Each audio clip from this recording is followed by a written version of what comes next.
Post Second World War, I think the West started declining.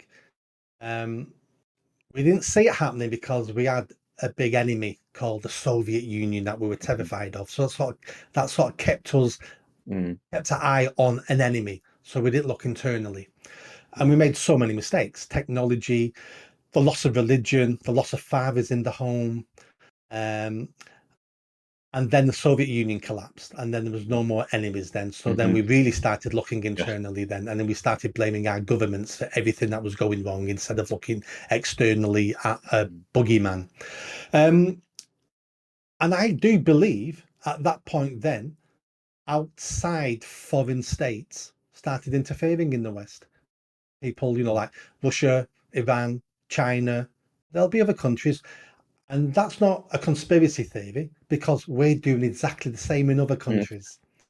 We're messing with their elections. We're sending Mm. propaganda out to other countries. This has been going on for 1,000 years. This is the original politics is messing in foreign countries' politics. That's what we've always done. I think they called it the big game or something like that.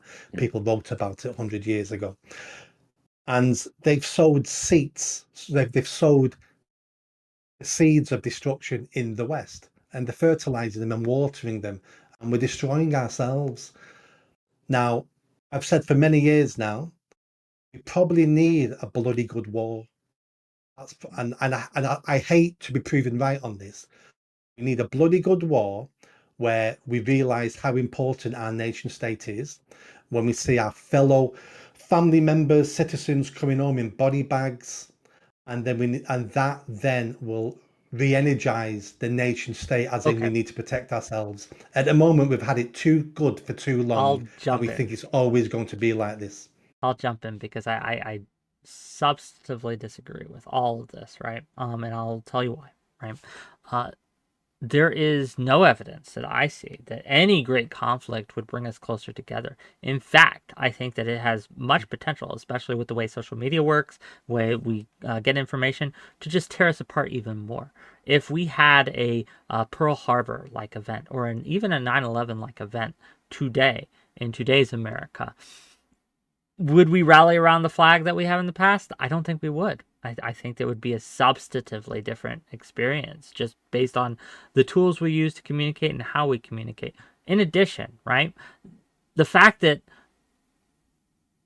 I refuse to believe that the only way we can strengthen ourselves to come together as people is through mass death and mass die off events. I am not that black pilled. I've hopium, as they say on the internet, right? I've hopium that there are far more ways that we can coalesce around shared values, as you say, and come together in ways that don't involve, again, massive die-offs. And when people say this, like you have, Nick, right, that you had that, like, we just need a war to a bunch of people to die so that my view of society can rise to the top. It's horrific to me in plain terms, right? It's a horrific idea.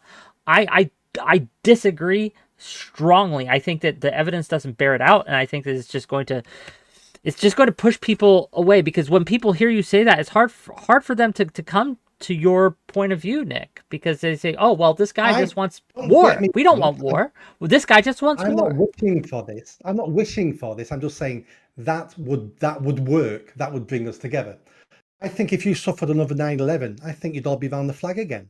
It's human nature. Once there's an outside threat, people coalesce in the tribe because they're terrified. They're looking for someone to protect them. It's human nature. Why do you think Hamas is constantly sending crap rockets over to Israel? It's because they know when they get bombed back, it rallies the people in Palestine, it rallies other people around the world. We're a tribal creature, and at times of war and times of danger, we rally together. It's the only way we save ourselves. Now, you're right, that's not the only way we can save ourselves. Hopefully, I'm hoping we've got some new leaders coming through in the Mm. UK. Now we've left the EU. We've never had leaders while we've been in the EU. We've only had middle managers who pretended to be politicians. All they did was implement directives from the EU. But we should have some new leaders coming through now, the grassroots. So in 10, 20 years from now, maybe we'll have some fantastic leaders who will lead the country somewhere better. But we're 10, 20 years away from that.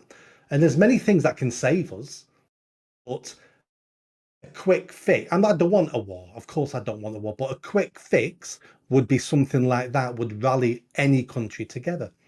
Happens all the time. It's every history book tells you that.